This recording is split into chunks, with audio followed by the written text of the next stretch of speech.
Kitang-kita sa bagong video na inilabas ng Armed Forces of the Philippines ang pag-atake ng water cannon ng China sa resupply boat ng Pilipinas sa Ayungin Shoal. Kuha ang nasabing video sa loob ng nasirang bangka. Ang mga panghaharas ng China, personal ding naranasan ng News 5 na sumama sa resupply mission. Nasa frontline ng balitang yan, si Gio Robles.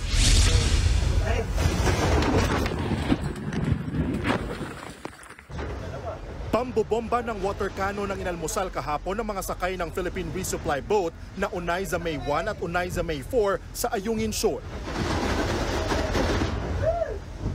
Naputol na lang ang video nang biglang pumasok sa loob ang tubig.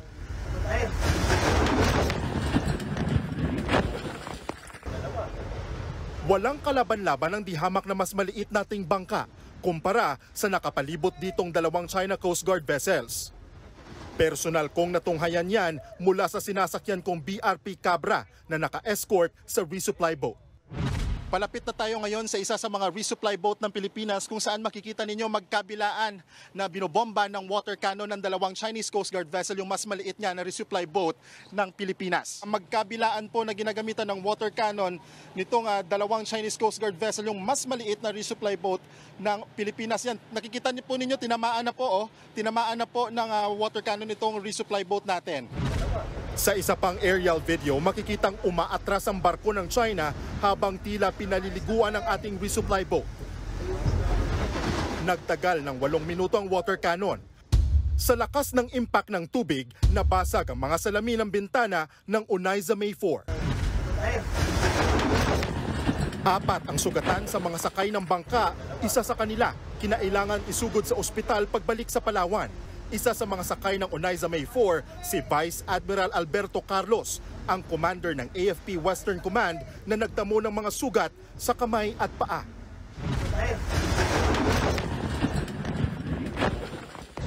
Anya, halatang walang intensyon ng China na palubugin ang mga bangka at barko ng Pilipinas. Ang ginagawa raw nila, pinapasa ang engine ng mga sasakyan para masira ito at hindi na makausad pa papuntang BRP Sierra Madre, kung saan ito maghahatid ng supply.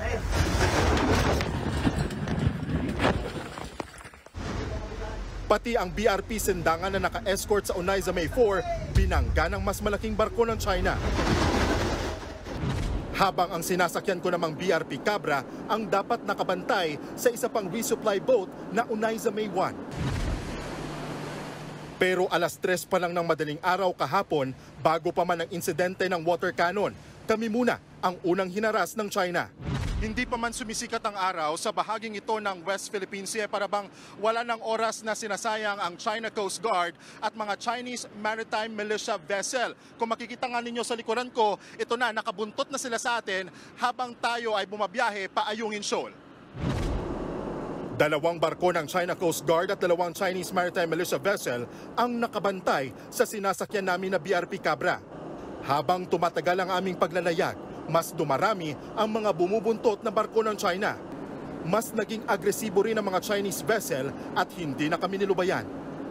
Kumpara dito sa sinasakyan nating BRP Cabra, kitang-kita kung gaano kalaki itong China Coast Guard 3305. Sa ngayon, naka-dead on water o ika nga nakapatay yung makina nitong sinasakyan nating PCG vessel dahil napakadelikadong ginagawa ng mga pagmaniobra ng China Coast Guard at mga Chinese Maritime Militia vessel.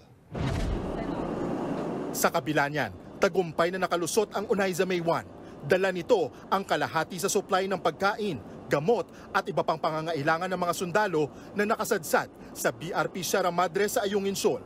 Habang ang sinasakyan naming BRP Cabra naiwanan na.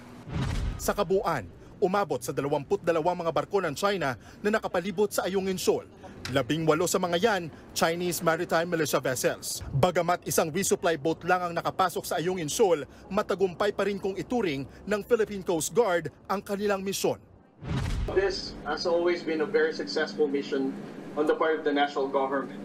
It's either you can look at this as a half full or a half empty glass, but the mere fact that we were able to bring the Unayza May, deliver our supplies for our troops, it's always a success.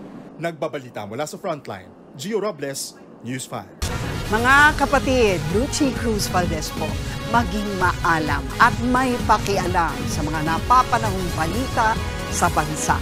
Tumutok at mag-subscribe sa News 5 social media pages.